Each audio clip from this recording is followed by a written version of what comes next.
Congratulations dito kay dating Pangulong Rodrigo Duterte ha. Talaga hong landslide. Palakpakan ho natin ang mga taga Davao City. Napakagandang regalo ho niyan kay dating Pangulong Rodrigo Duterte. Ngayon pa lang kinocongratulate ko na ang mayor ng Davao City.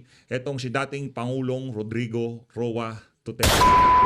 Dito sa video na to, pag-usapan ho natin kung sino-sino sa ating mga kandidato ang nakapasok diyan sa partial and official result ng senatorial race. At tatambay ho tayo dito sa live ng ating mga iniidolo diyan sa third floor studio. Dito kay Sir Marlon at dito kay Madam Pamela. Parang nakapagpahinga na itong si Madam Pamela. Parang ano na siya, medyo nakatulog na ng konti. Pero bago yan, isang like at isang subscribe. Masaya na ho tayo dyan sa mga gusto sumali sa ating community. Yung join button, nandyan lang ho sa baba. Ayun na nga mga kababayan, dyan sa inyong screen, makikita nyo naman itong si Senator Christopher Bongo. Siya pa rin ho ang nangunguna dito sa partial and official result dyan sa GMA News ha. Sinundan ho siya. Ito ho ang nakakaano kumbaga nawiwindang ho tayo sa mga nagiging resulta ng eleksyon na to. Papakino, nakapasok ho siya, bigla ho siyang nag-number 2. Nasaan na yung si Erwin Tulfo? Nandun ho siya sa pang-apat na pwesto. Sumunod ho dito kay Bam Aquino, itong si Senator Bato de la Rosa. Tapos ho, itong si Erwin Tulfo. Nako, yan si Kiko Pangilinan, yung si Boy Dagat. Di ba? Dito pa lang ho sa partial and official result ng 2025 senatorial race, makikita na ho natin na medyo nalalansahan ho tayo sa ating nakikitang resulta, no. Tapos sumunod ho itong si Ping Lacson at itong si Soto, nakakuha ho ng 11 million 205,656 at sumunod ho itong si Tito Soto. Actually dito sa pang number 6 hanggang number 12 talagang hindi pa natin alam kung sino talaga ang dito makakapasok. Maging dito sa mula sa number 5 hanggang sa number 12, napaka pa ho niyan, napaka volatile pa niyan. Marami pang mababago diyan, ika nga, no. Sino pa ba? Itong si Ping Lacson, itong si Congressman Rodante Marcoleta, palakpakan ho tayo. Ito na nga ho ba sinasabi natin? Nakakuha ho siya ito nakakaano ho dito, kaya ang mga survey na naglalabasan pagka meron senatorial race, wag ho kayo maniwala, kabalbalan lang ho yan. At maging tong resulta na to, hindi pa ho tayo sigurado, ano pa naman yan, unofficial, pero nalalansahan ho tayo dito sa mga resultang nakikita natin dito sa partial and official result ng senatorial race. Sumunod ho itong si Pia Cayetano, pang number 9, tapos ho itong si Camille Villar, makiraan lang ako, BP makiraan lang. Ay, teka, bakit biglang lumabas na ganun? Magme-mega love shoutout na ho tayo, huwag kayong mag-alala. Malapit na. Kasi, dami ho nating kailangan pag-usapan. Ito ang si Amy Marcos, pang number 11. Tapos si Camille Villar, pang number 10. Nakapasok ko si Camille at itong si Amy. Tapos sinundan ho siya nitong si Lito Lapid. Pagkatapos pang 13, pag number 13, etong si Ben Bitag Tulpo. Si Ramon Bong Revilla, pang number 14. Malalapit pa ho yung malalapit pa ho yung mga agwat nitong mga kandidato na to. Tapos 67%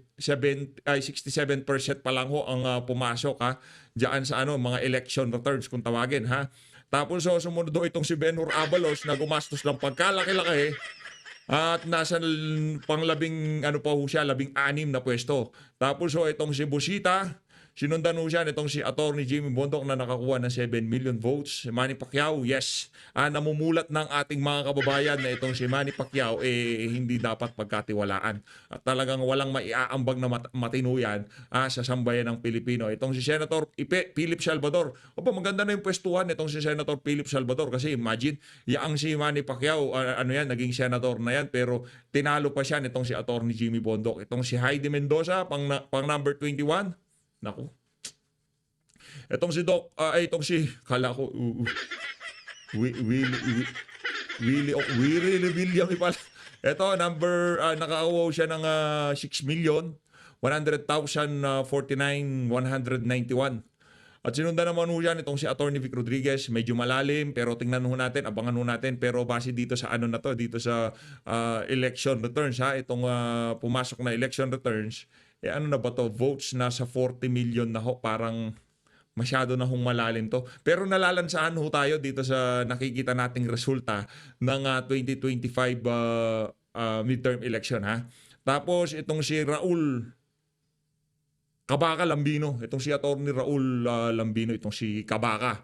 Ito ho, pakinggan ho natin itong mga iniidolo natin dyan sa third floor studio kung anong masasabi nila sa mga kaganapan ngayong araw ng eleksyon. Ito ho, pakinggan ho natin. Excess ink, yung himulbol ng ink na inaano ko hindi natatanggal. Tapos yun lang. Hindi lang si Miss Pem yung nagkwekwento sa akin kasi doon sa ibang group chat na kasali ako, may mga ganong complaint. So, hindi mo masasabing isolated case eh. Kasi kung isolated case, edi isang ano lang to, isang insidente lang. Marami na ang nagre-report pa. Marami ang nagre-report na I hope mabigyang katugunan agad-agad ng kinauukulan. Okay, sige. Step backwards muna tayo ng konti, no? You were saying na this midterm election will become a referendum ng administration. Kung sila ba ay tanggap ng tao sa kanilang performance, kung ano yung mga deliverables nila, achievement, di ba? Yung bang mga campaign promises natupad na ibigay sa tao, what do you think? Tapos Marlon, binibigyan tayo ng surveys na mabigat sa kalooban nating tanggapin dahil alam natin na tayong mga bumababa sa grounds, iba yung groundswell na nararamdaman natin at hindi ito nagre-reflect dun sa mga survey firms na malalaki naman at mga matatagal nang nandyan. Pero tila yata mas pinipili nila ang mga datos na gusto nilang i-share. What's your take on this? Ako kasi yung binanggit mo yung referendum, no? Etong election na to, ngayong araw na to hanggang mamayang alas 7. Ito yung magdidikta, magsasabi na kung kontento ba ang mamayang Pilipino sa ginagawa ng Marcos administration. Kabilang doon sa kakontentohan na yon, kung natupad ba yung mga naunang pangako at kung guminhawa ba ang buhay ng mamayang Pilipino, nagkaroon ba ng tamang serbisyo medikal, sapat na sweldo, bumababa ang presyo ng bilihin. Lahat yan, yung contentment ng mamayang Pilipino ang magsasalita rito. At yun din ang pag-uugutan nila ng boto. Kung dapat pa ba nilang iboto yung mga kandidatong ini-endorso ng Ayun ho, ang pinaka-latest na partial official result ho yan. Yan ho.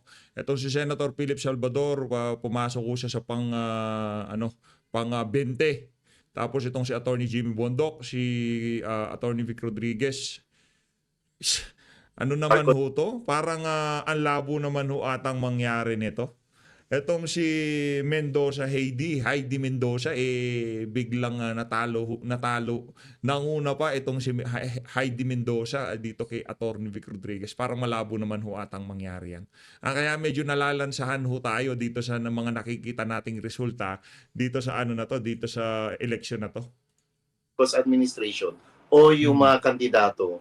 Ayan si Doc Willie Ong, naka 5 million. Itong si JV Hinlo, Luke Espiritu,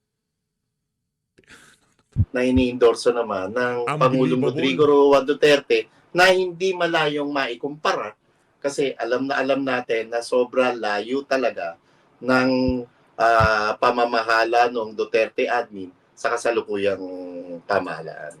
Ano sa tingin mo yung impact nung March 11, 2025 sa magiging resulta ng ating midterm election? Sobra. And we all know that March 11 was the day Tatay Digong was kidnapped. Sobra. Nagalit ang taong bayan. Nagalit dahil hindi na sila naawa doon sa matanda.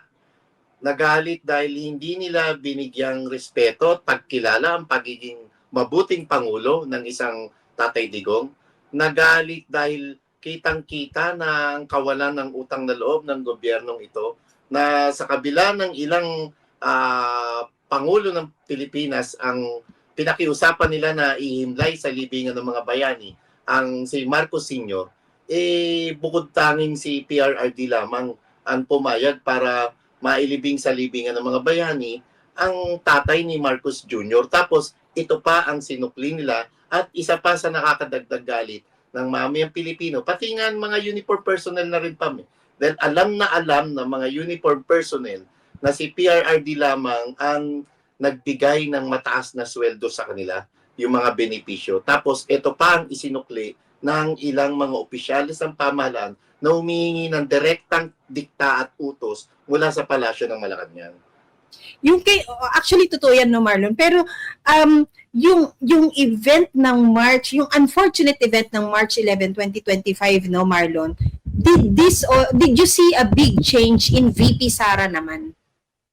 Kasi you have to remember, last year she said na nung nag-file ng mga candidacy nung October last year, tama? October. Lagi niyang sinasabi na hindi siya mag-i-endorso. But after March 11, after nakidnap ang kanyang ama, what do you think changed? Nagpupuyos sa galit, Pam, at hindi lang rin si Vice President Sara Duterte ang nakitaan natin ng matinding pagbabago. Nakitaan din natin ng matinding pagbabago si Davao City Mayor Baste Duterte, at tigit lalo nakitaan din natin ng masabi ba natin pagbabago o nagulat tayo sa ipinakita ng isang Veronica Kitty Duterte.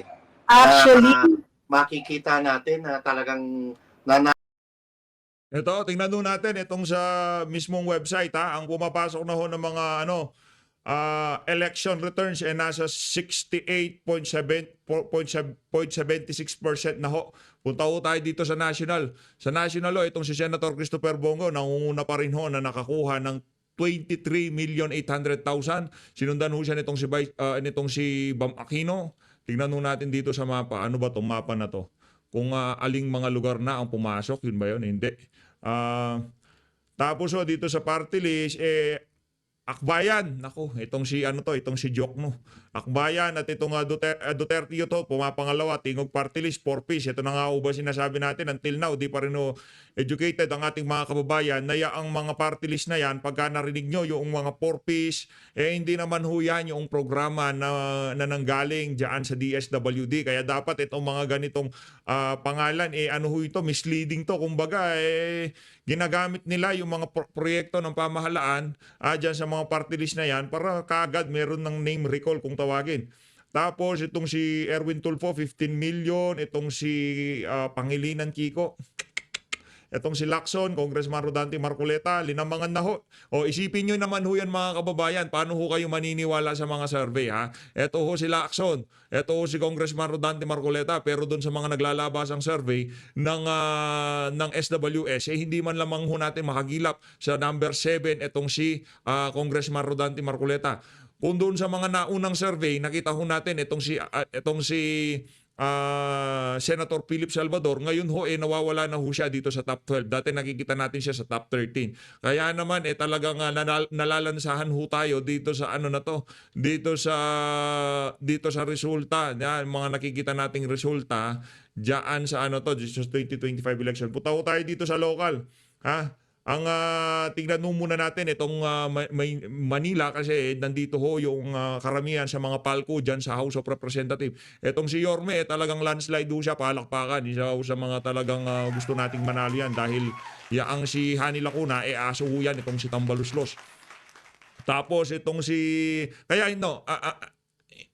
meron talagang problema itong election na to, sa totoo lang.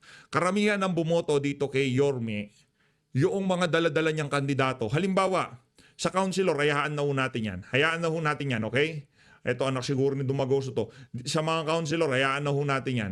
Ayan yung mga councilor. Dito ho tayo sa congressman. Kasi yung mga ilinatag na congressman, nitong si Mayor Yorme, ika nga, yun talaga, yung mga pagka bumoto ka ng mayor, kung sino yung kinakarga nitong si Yorme Isko Moreno, kadalasan, yun yung mga iboboto nilang mga congressman. Pero dito ho, nalalansahan ho tayo dito sa mga nakikita nating resulta. Ito ba si Valeriano, ito ho ba yung ano, ito ho ba yung tawag dito, yung ay tama, ito ho yung naghain ng ano ng impeachment laban dito kay Vice President Sara Duterte. Oh. Dito naman ho, itong si Joel Chua, nangunguna ho siya. Nangunguna ho siya sa kalaban niyang si Apple Nieto. At sa congressman pa rin ho, itong si Joey Benny Abante. Natatalo ho itong si Benny Abante dito. Hindi pa ano to, kumbaga nasa marami pa hong kulang dito eh. Ilang porsyento pa lang ho ito ng mga pumasok na boto dito sa lungsod ng Maynila. Nasa ano pa lang ho ito? Nasa 76.97% pa lang ho ito, kaya hindi pa ho sigurado itong mga ibang congressman dito sa bandang baba. Itong si Joey kasi malapit lang ho eh. Libo lang ho yung pinag-uusapan dito. Oh, sino pa?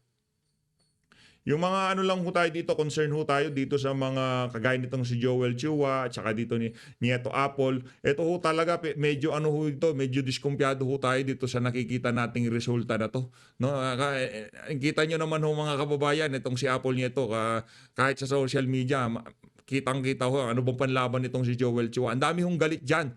Yung mga bumoto dito kay Yorme Isko Moreno, yung landslide na boto nitong si Yorme, itong dito sa taas na to, itong 500,000 na to, yung mga yung mga taga-suporta nitong si Yorme, malamang sa malamang hindi ho nila iboboto itong si Joel Chua kasi madalas ho silang nagsasagutan sa social media at nakita naman ho ng ating mga kababayan kung gaano kakups itong mama na to. Kaya medyo nalalansahan ho talaga tayo dito sa resulta ng ano na to, ng eleksyon.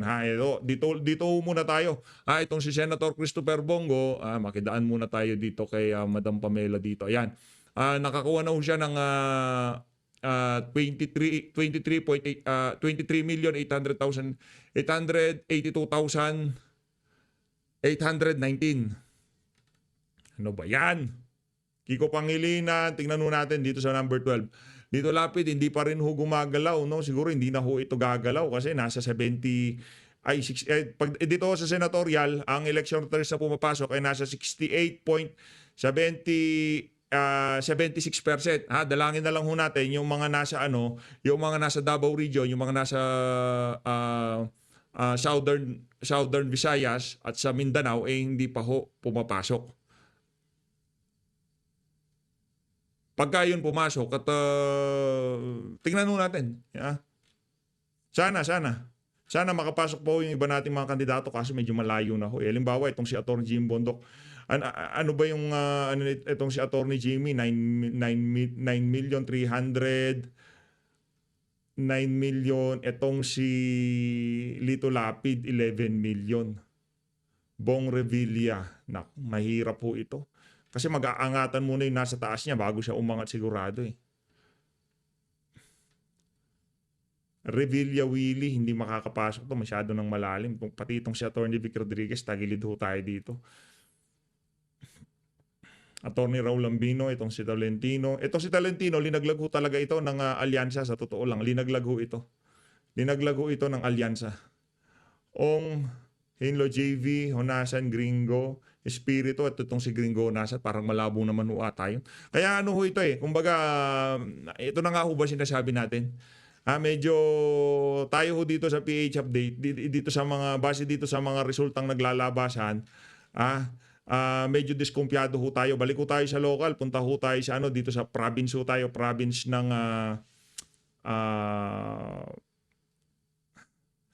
asan na ba yung Batangas. Tingnan ho natin dito sa Batangas.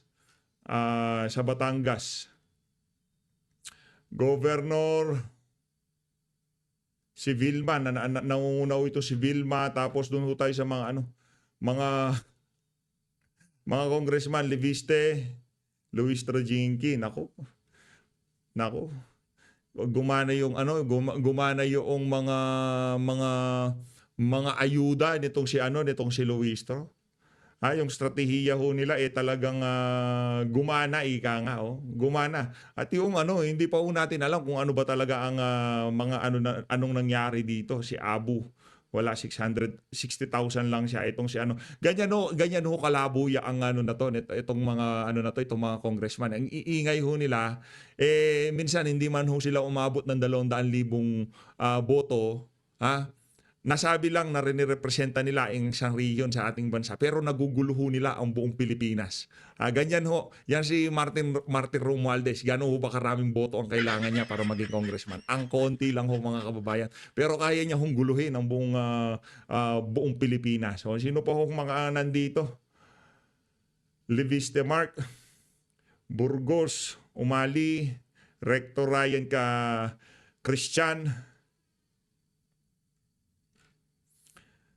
Punta ho tayo dito sa balik ho tayo dito sa national, tapos tuloy ho natin yung mga banat nitong ating mga iniidolo diyan sa third floor. Nalantay sa kanyang mga dugo ang pagiging isang Duterte. Actually, Marlon, I don't know kung nakapag-monitor ka na nun. Medyo nababaran ko kanina kasi using my phone, no. Nagkaroon ng press conference at na-restream ko pa pala. Nagkaroon ng press conference si VP Sara sa Davao bago siya bumoto, or I don't know kung bago siya bumoto o after na siyang hindi, bago.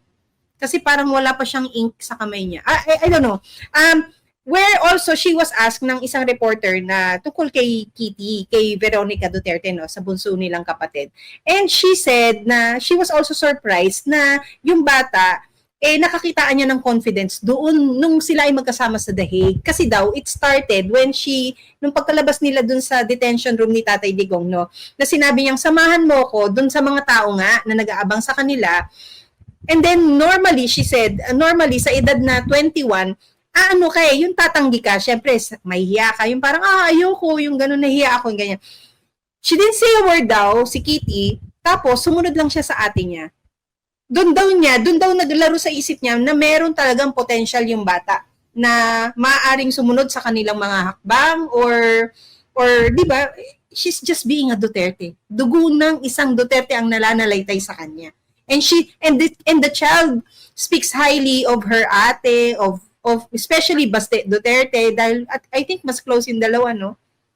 Kung papipiliin ho tayo dito sa pang number 12 at number 13, Lapid Lito at itong si Bitag Tulpo, okay na ho siguro itong si Bitag Tulpo. Sa totoo lang, kahit na marami ho tayo naririnig-rinigan dyan sa mama na yan. Kaysa naman ho dito kay Lito Lapid, para ho tayong naghalal ng bato dyan sa Senado, para ho tayong naghalal ng statwa, ika nga. Pagka inalalo natin yan, napunta sa Senado yan, pagka-oath ho niya, hindi na ho natin siya makikita. Kaya kung medyo malayo-layo din yung pagitan nila, nasa 1 milyon din pala. Tingnan natin kung malalabanan pa ni Bitag itong si ano pangalan nito? Supremo, itong si El Caballo. Tuloy natin. Sa pinapakita. Yung pagiging tapang at talino ng magkapatid na Sara Duterte at sa Kitty Duterte, talagang mapapasabi natin na hindi mo kailangan magpaka-New York. Hindi mo kailangan magpaka-New York. Magpaka-Pilipino ka lang. Magpaka-Pilipino ka lang at mararamdaman ng taong bayan na sincero ang pagmamahal mo sa bansa. Dito naman si Senator Rodante Marcoleta, medyo nasa safe zone na ho siya, no? Medyo nasa safe zone na siya. Kung ang pumasok nasa 69%, kung ang mga pumasok nasa 69% na ho, tapos pang number 6 itong si Congressman Rodante Marcoleta, tinalo niya na ho itong si Lacson, tinalo niya na ho itong si Soto. Ayan, ito si Soto, ito si Congressman Rodante Marcoleta. Medyo nasa safe zone na ho siya kung ang election returns na pumasok nasa 70% na, no. Hindi na ho siya maaalis, nasa safe zone na, nasa number 7 na ho itong si Kong Dante. Pero yung iba nating mga kandidato, hindi ho ganun kaganda ang lagay nila. Itong si Senator Bato de la Rosa, itong si Senator Christopher Bongo, itong si Senator Bato, na ho yan, kumbaga kahit na anong mangyari, hindi na ho sila mawawala. Nga, pasok na ho talaga sila sa banga. Itong si Bam Aquino at itong si Kiko Pangilinan, itong dalawa na to, ito ang magiging problema ng administrasyon ni Marcos Jr. sa mga susunod na panahon. Yan ho tandaan nyo, mga kababayan. Hindi, pagka kunyari na-dispatch na si Bibi Sara, dito ho sa dalawa na to, kay Bam Aquino at dito kay pangilinan talaga iikot ang tumbong ng administrasyon ni Marcos Jr. Ano ho yung mga yan? Binigyan ho nila ng momentum itong mga dilawan nito. Akala ho siguro nila na ganun-ganun na lang. Pagka na-dispatch na si VP Sara, talagang ang tawag doon, they will live happily ever after. Wala hong ganun sa mga dilawan na yan. Mga traitor ho yung mga yan. Palibhasa, nung unay talagang away ho yung dalawang paksyon na yan. Bigla ngayon, ganyan na nangyayari. Di ba, ang labo? O kayo muna, mga idolo sa third floor. Totoo, no? Diyan, pumanig ka lang sa tama, Correct, tama correct. ka. Kasi hindi mo kailangan mag-arkitekto ng mag-craft ng kung ano-anong kwento sa utak mo na later on Itong si Senator Amy Marcos, ayan ho siya, pang number 11. Actually, hindi pa ho siya dito. Ika nga, hindi pa ho. Itong mga nasa mula dito sa number 10 o number 9 pababa, ay kahit itong pang number 8 na to, hindi pa sigurado to eh. Ay hindi, pang number 9. Maliliit lang ho kasi yung maliliit lang yung difference nila eh. Ito nasa 1 milyon. Itong mga nasa tatlo na to, number 10, itong 12 million, itong 11,900,000, itong dalawa na to, inendorso ni VP Sara. Sila ngayon nag-aaway pa sa number 10 tsaka number. Na sila, pasok na kaso, yung layo ho nila dito sa dalawang kandidato ng pang number 12 at number 13, medyo sila, medyo malapit ika nga. Malaki pa ang tsansa nitong si Lapid, na itong si Bentulpo, pwede pa makakapasok pa siya eh. Kung tayo papipiliin, mas gusto na natin malaglag itong si Lito Lapid at ito na lang ipasok. Itong si Bong Revilla, manatili ka na lang dyan. Magpahinga ka na dyan. Itong si Binay Abi, ito pa may pasayaw-sayaw pang nalalaman itong alin na to. Matatalo lang pala. Kala mo talaga panalo na no? Matatalo naman pala. Mamaya siguro mga bandang 80% o mga nasa 85%. 85%. Pagka umabot na ng 90% tapos nakita natin ng figure, siguro masasabi na natin na talagang hindi nagagalaw kakalimutan mo lang. yung mga Because hindi ka linyado sa tama. Unlike if tama ka at totoo, lagi ang sinasabi mo kahit nakapikit ka, diretso mong makikwento yung mga ikikwento. Correct. Totoo yun. Correct. Tama ka pa. Ako, Marlon, meron ako tanong, no? Kasi, I think last night, ang PDP naglabas ng statement na they formally adopted Amy Marcos and Camille Villar as the guest candidates of Duterte. But okay, that's fine. Wala na tayong magagawa dyan. We have to respect that, no? Pero is this showing na nagiging weak yung kabilang partido? Kasi Exactly, Pamela. Pero kasi ito na yung slate natin, Marlon. And actually 14 na nga, 'di ba? Kasi si Sir Paulo, meron siyang sariling endorsement na dalawa na different from ini-endorse ni VP Sara na +2. Oo. Pam, kalimitan sa isang midterm elections, ang laging llamado diyan ang mga administration bets. Kalimitan sa midterm elections, ang mga kandidato nagsusumiksik para lamang ma-endorso sila ng nakaupong presidente. Pero sa nangyari ngayon, baliktad, Pam. Nagtatalunan ng barko ng administrasyon yung kanilang mga kandidato at nakikisiksik sa mga kandidato ng oposisyon naman. So, dito pa lang, no? Dito pa lang kitang-kita na yung kaninang tanong mo, referendum ito, kung referendum itong midterm elections na to. Dito pa lang, sa mga kandidato pa lang ng administrasyon, kitang-kita na mismong mga nauna nilang inindorsong kandidato ay nasusuka sa kasalukuyang pamahalaan at pilit na sumisiksik naman sa hanay ng oposisyon. Pero unang naging kumpleto ang slate ng administrasyon, Marlon. You have to remember, sabi, kami kumpleto may bibigay namin hanggang sa local. Unlike yung iba dyan na kala mo na utusan lang bumili ng mga suka. Yung unang naging kumpletong yun, ito yung mga unang araw pa lang ng kampanya.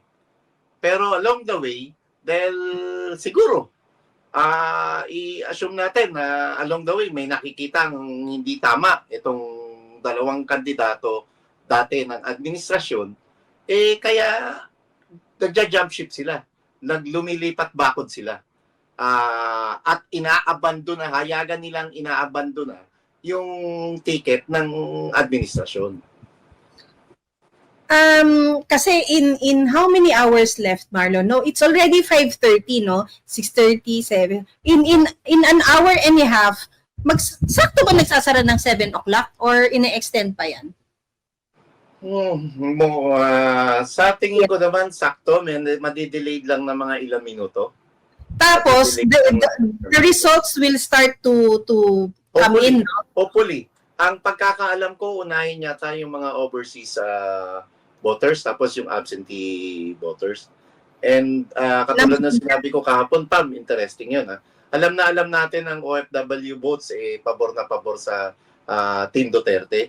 And ito, personal nating naririnig to sa ilang mga opisyalis ng PNP at AFP na ultimo ang mga absentee voters mula sa hanay ng kapulisan at kasundaluhan ang namamayagpag doon. Ito yung Team Duterte.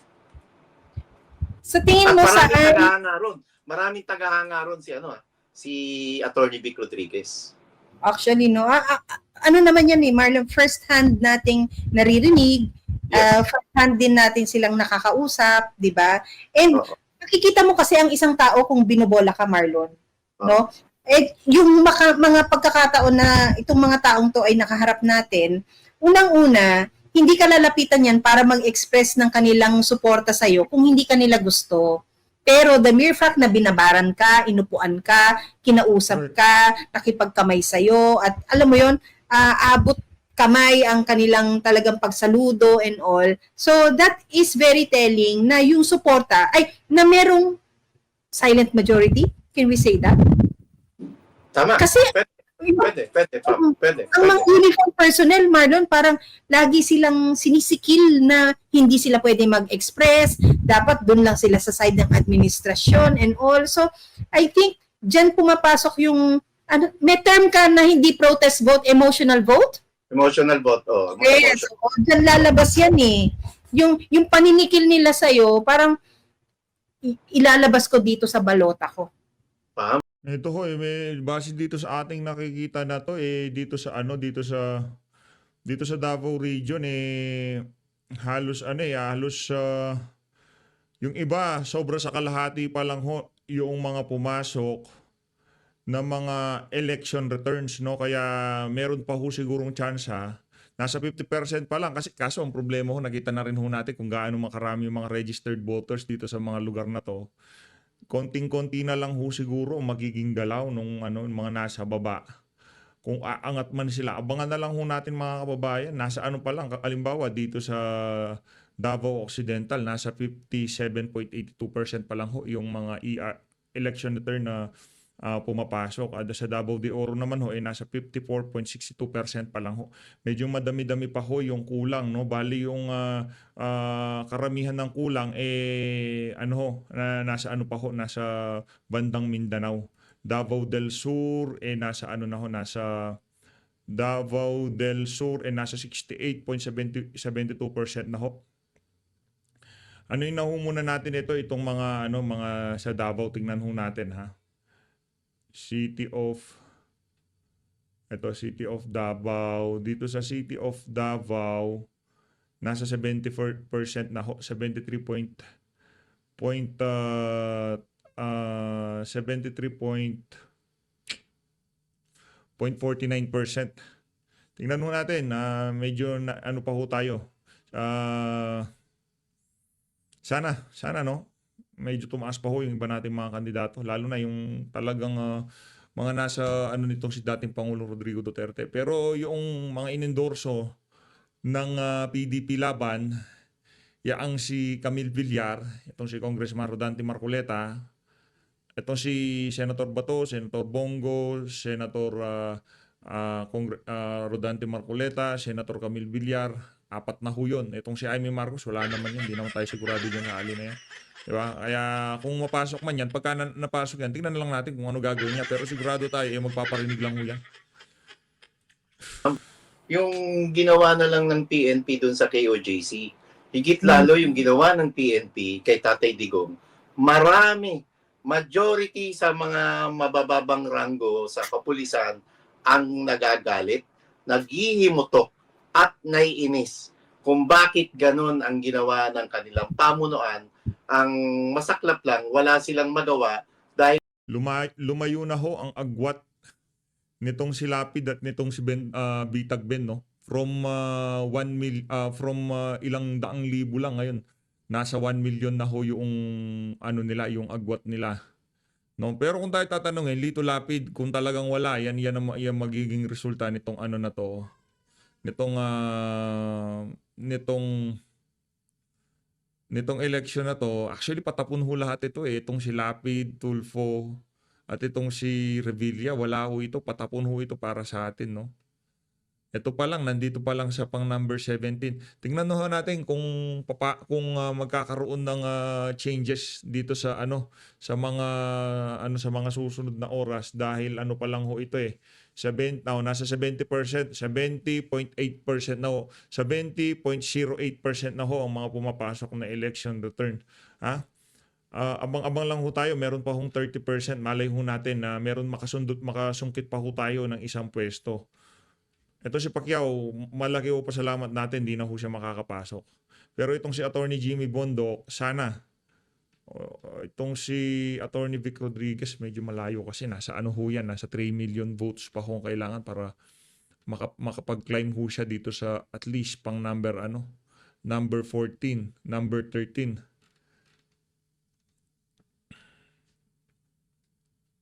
Hello JV, malalayo na ho itong mga to.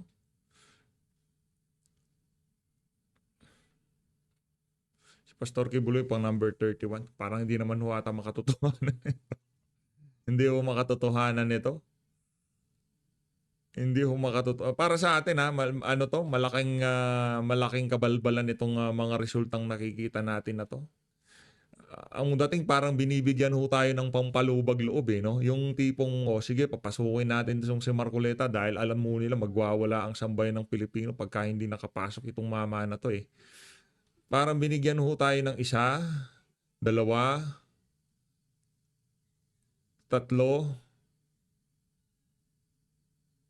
4. Yan si Aimee, hindi ho tayo sigurado dyan. Itong pang-4 na to, itong 4 na kandidato na to, sa 12, 4 na ho yung nakakapasok sa mga kandidato natin. Ito, in-endorse nitong si VP. Gusto naman ho sa atin yan si Camille Villar. Ito lang ho talagang X sa atin. Dahil pagka panalo niyan, malamang sa hindi, magpaparinig lang ho yan. Hindi ho natin inaasahan yan si Aimee Marcos. Sa totoo lang, kahit na manalo yan, wala ho tayong pakialam. Dahil naman ho yan eh. Kumbaga, kung magsasalita siya, hindi magsalita siya. Pero yung tiwala, babalik sa mga Marcos. Wala buong mangyari yan. Blood is thicker than the Duterte, ika nga. Kahit anong gawin ho natin, kahit anong pang pagbirang gawin nitong si Aimee Marcos. Pagka ika nga sa bangin, nandito si BP, nandito si Bangag, sino liligtas mo? Senator Aimee, sigurado ililigtas niya si Bangag. Yun ang sigurado natin dito. Tuloy nyo, mga dahil nga mabababa lamang ang kanilang ranggo at alam nila na yung posibleng mapahamak sila sakaling maging hayagan yung kanilang gagawing pagtutol o kanilang sasabihin ng hinanakit. Forecast, what do you think, where will we stand sa bailiwick ng mga Duterte, which is Davao? Sa tingin mo, sinong doon? Yamado? Sino yung Yamado pa at saka sagad sa buto ang pagkatalo tiyak ng Team Alyansa. Tapos kung binanggit mo yung bailiwick, di ba? Davao. O yung Solid North, wala nang Solid North, Pam. Yun Are yung you medyo, walang Solid North. Actually, naniniwala ako dyan, Marlon, kasi ang Davao is only a part of Mindanao. Yung bailiwick ng Davao na yan, it's not just Davao. It becomes the whole of the Mindanao region. No? Para yung boto ng mga Bisaya, boto ng mga taga Mindanao, kakaiba 'yun. Kasi nga doon nga yung emotional voters sila ngayon. Puno ng emosyon, galit at hinanakit at paniningil. Yung terminong ginamit mo kahapon, yung manunubos, Ngayon sila nanunubos nung pagkukulang ng kasalukuyang pamahalaan.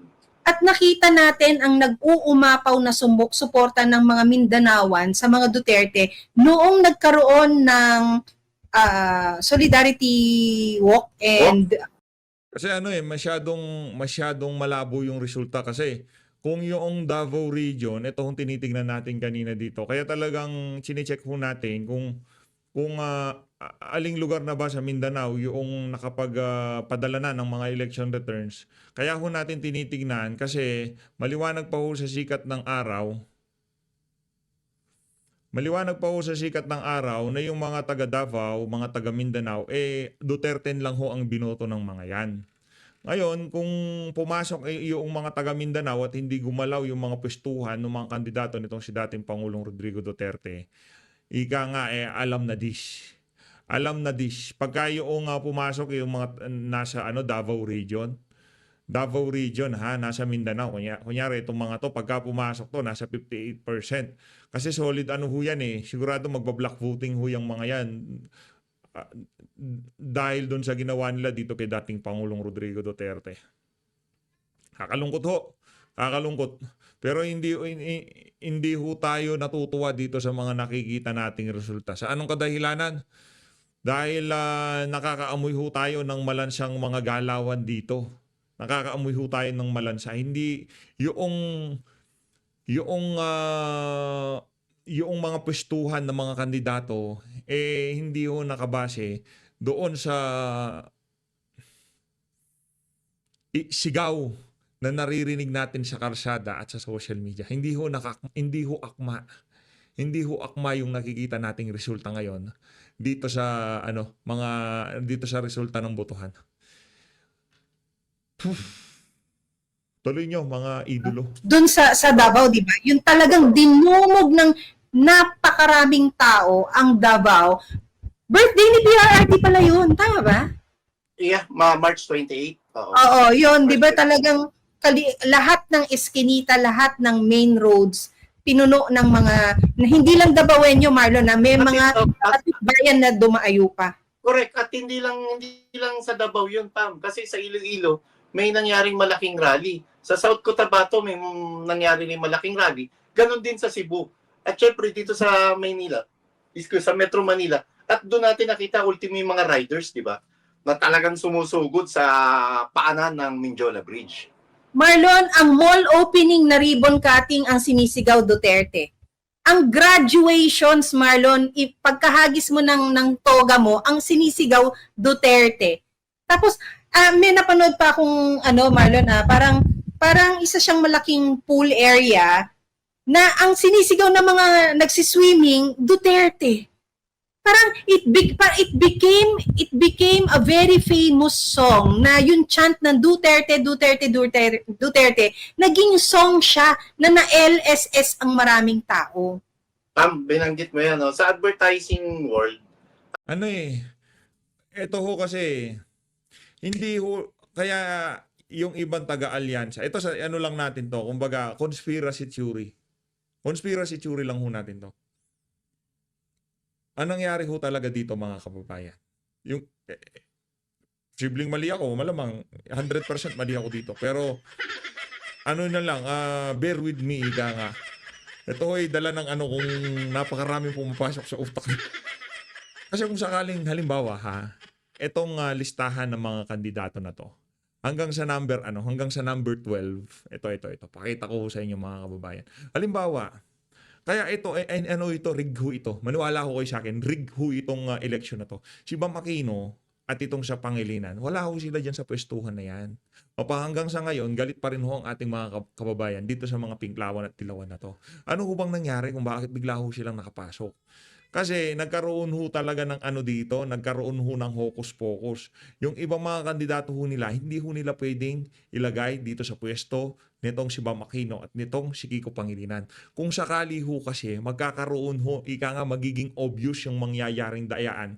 Kung sakaling yung mga kandidato na yon, bigla makakapasok lahat o majority ng mga taga-alyansa makapasok sa Magic 12 ngayong 2025 2025 midterm election. Kaya kailangan merong makapasok na dilawan, pero alam naman ho natin at hindi lingid sa kalaman ng sambayan ng Pilipino na nagkaroon na ng sabuatan sa pagitan ng mga alyansa, mga loyalista nga at dito sa mga dilawan at mga pinklawan.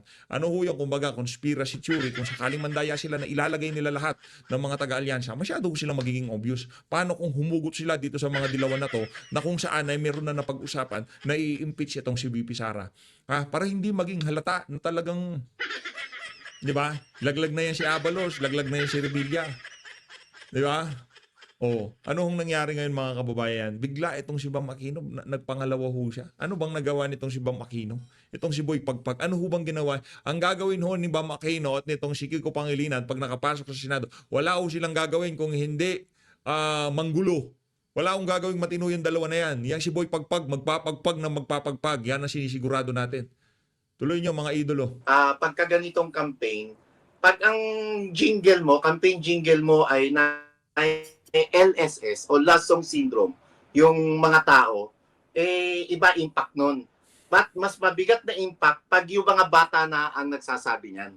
Ibig sabihin, yung mga bata na mismo ang may LSS, yung nalalasong syndrome. At Pam, alam mo yan, sa mga motorcade na pinuntahan natin, ultimo mga batang paslit nagsisigaw ng Duterte, di ba? Sa mga motorcades po na meron kaming mga pinuntahan, meron kaming bukod tanging mga candy na nakabukod para sa mga batang ang tawag doon? Nagcha-chant. Meron lang ako kapatulan dito si Glosher, no? Ang tsaka mo, Pam, parang mas tsaka ka. Kaya dyan ka sa pagiging... Naku naman, huwag yung tawaging tsaka yan si Mampam. Pag nakita yung personal yan, kamukha ho niya si Joy Jimenez. Ano lang ho yan, nagbabalat kayo lang ho yan. Hindi naman ho talaga ganyan. Kumbaga filter lang yan, maniwala ho kayo sa akin. Blooming ho yan, napaka-kinis at napaka-bait pa. No? Yan si Madam Pamela. No? Yung mga nagsasabi na yun, baka inggit lang kayo kay Madam Pam. Huwag mapatulan, Madam. Ban. Huwag mo lang pansinin yan, Pamela. Okay lang. Tingnan mo, si Glosher ang sabi sa akin, tsaka ako. Si Bien Requitilio naman ang sinasabi, ang ganda mo talaga. Iba-iba talaga ang taste. Yan ang pansinin mo, Pamela. Yan na. Bien, baka naman, Bien. Baka Maraming naman, Oo nga. So, ikaw Marlon, kasi gamitin na natin yung salitang veterano because being a veteran, Pamela, pinapatanda mo ako. Nag-cover lang. No, does it speak of age? Kasi for me, ang pagiging veterano, yung pagiging skilled mo sa ginagawa mo. Dahil matagal ka nang nag-cover ng mga ganito, Marlon, no? Ano sa tingin mo yung kakaiba dito sa campaign period na to? Ang dami. Kumpara sa mga maraming ang dami pa. Ang dami. Yung landscape, ibang-iba. Ito, ngayon lang natin to ihahayag sa mga katetet ka-EBO natin. No? Alam nyo ba ang campaign team ni Atty. Vic Rodriguez? Yung comms department, particular yung comms, yung maliit lang yung team natin, Pam. Wala kaming ginawa kahit isang press release. Wala kayong nakita sa amin na may pinakawalan kami na press release o photo release. Wala po. Yun lang, ibang-iba yun eh. Kasi traditionally, at may gumagawa pa ngayon niya, may nakikita ko kahit doon sa mga kasama natin sa PDP, may nilalagay pa na mga PR nila Traditionally, ang isang kandidato, bahagi nung kanilang propaganda, yung pamamahagi ng mga press releases at saka photos releases para naman sa mga nagko-cover na media. Dito pa wala. Dito sa traditional at ito yung landscape, ito yung kakaibang landscape pa na halos hindi ang kandidato na katulad ni Atty. Vic Rodriguez ang umahabol sa mainstream media para lamang interviewin siya. Hindi. Pag hindi ka bet ng isang Atty. Vic Rodriguez, hindi ka papansinin. Kasi kalimitan, Pam, traditionally, pagka ganitong eleksyon, ganitong halalan, nagkukumahog ang bawat kandidato, ma-interview lang sila ng media. Uy, ayusin mo yung... Bayad pa. Iba nagbabayad pa. Sinasagot nila yung eroplano, hotel, para lamang samahan sila ng media. Pero dito, wala kahit isa wala tayong binayaran ng media. Sandali lang, ayusin mo yung sinabi mong pag di ka bet ni Atty. Vic Rodriguez, hindi ka papansinin. Kasi sa traditional way, Marlon, ang nilalap Congratulations dito kay dating Pangulong Rodrigo Duterte, ha. Talaga hong landslide. Palakpakan ho natin ang mga taga Davao City. Napakagandang regalo ho niyan kay dating Pangulong Rodrigo Duterte. Ngayon pa lang kinocongratulate ko na ang mayor ng Davao City. Etong si dating Pangulong Rodrigo Roa Duterte. Palakpakan ho natin ang mga kababayan natin diyan sa Davao City. Sure win na ho yan. Tapos na ho 73% na ho yang pumasok yung mga ER diyan sa local election diyan sa Davao, diyan sa City of Davao. Nangunguna ho itong si dating Pangulong Rodrigo Duterte na nakakuha ho ng 617,123 votes. At itong si Mayor Baste Duterte, sa kabila ng mga dayaang nangyari sa eleksyon, hindi ho talaga nila pwedeng basta-basta madaya itong resulta kasi magwawala ho ang mga Davaoenyo. Ito ho ang testamento na kung saan yung ginawang pagkidnap kay Tatay Digong diyan sa papuntang Dahig, Netherlands, napakalaking kalokohan. Tingnan nyo naman ho kung gaano ho siya kamahal ng mga Davaoenyo. At yung pagmamahal na yan, sa buong Pilipinas ho yan dahil naramdaman ho ng ating mga kababayan kung gaano ang effort na ibinigay ni Tatay Digong para kahit papaano makapaghatid siya ng pagbabago o mapabuti niya ang pamumuhay ng sambayan ng Pilipino noong dumating siya kumpara doon sa kanyang dinatnan at nung bago siya umalis. Saludo dito kay dating Pangulong Rodrigo Duterte. tapitan lang ng mga mainstream media, Punta ko tayo. alam nila kung sino yung pumapalo sa survey. Dito naman, alam natin at maraming beses natin na experience na talaga pinaparamdam ng traditional media na isa ka lang langaw sa pader. So naramdaman natin yan. That's why nung campaign natin in 2022, we changed the landscape of mainstream media na ang binigyan natin ng pansin noon ay yung mga tinatawag na maliliit na influencer or micro-influencer, but not necessarily na hindi sila pinansin. But we dictated the narrative.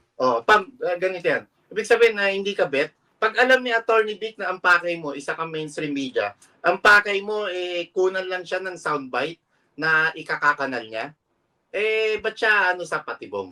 Correct. Hindi, maraming mainstream media na kargado yung mga tanong.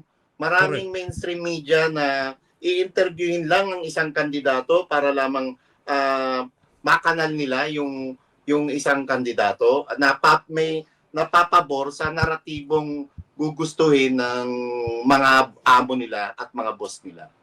Pero ako ang take ko kasi dyan is, wala kasing tanong, kahit yung tanong mo kahit gaano kapasabog yan, kahit gaano sa tingin nila makakanal lang isa, I believe that Attorney Vic Rodriguez can answer any question that the media will throw. But the intent Nakita ho natin yan sa paulit-ulit na interview dito kay Attorney Vic. Talagang kahit nakargado, kaya ho niyang tayuan niya. intention of yung mas binubuhos natin ng ating effort at energy sa mas makabuluhang